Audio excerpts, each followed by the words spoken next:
आज मैं आपको सुनाऊंगी राजा और कौवे की कहानी।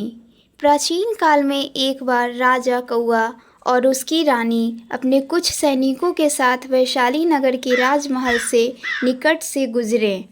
जब राजमहल के रसोई घर के पास से गुजरे तो कौवे की रानी ने रसोई में स्वादिष्ट मछलियों की थाली देखी। उसे देखकर रानी के मुंह में पानी भर आया। वह उसे खाने की जिद करने लगी। कौवे रानी बोली, कितनी सुगंध आ रही है, कितनी स्वादिष्ट मछली है। काश मुझे मछली का एक टुकड़ा खाने को मिल जाए। इस सुबह चलो प्रिय, भोजन की तलाश में चलते हैं। कौवे रानी बोली, मुझे कोई भोजन नहीं करना, मुझे तो उसी महल का स्वादिष्ट भोजन चाहिए।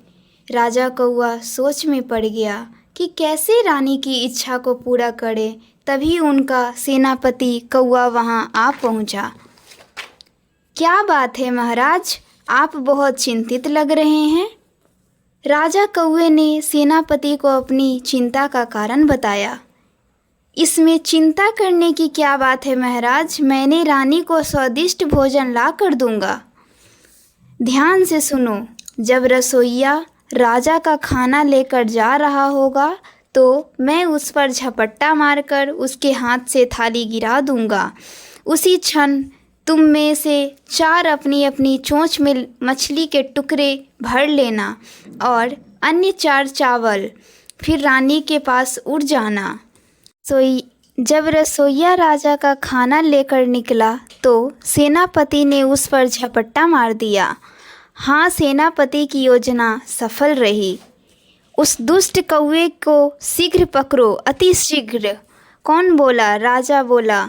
सेनापति कौवे को पकड़कर राजा के पास ले आया जाए। हे मूर्ख कौवे, अपनी जान खतरे में डालने का यह कार्य तुमने क्यों किया?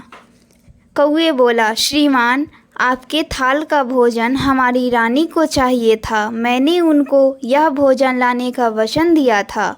मुझे खुशी है, मैंने अपना वचन पूरा किया। उस स्वामी भक्त कौवे से बहुत प्रभावित हुआ और उसे आज़ाद कर दिया।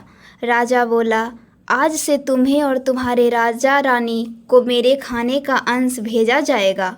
सेनापति कौवा राजा को प्रणाम करके वापस अपने राजा रानी के पास वापस जाने के लिए उड़ चला। कहानी समाप्त होती है। Bye bye.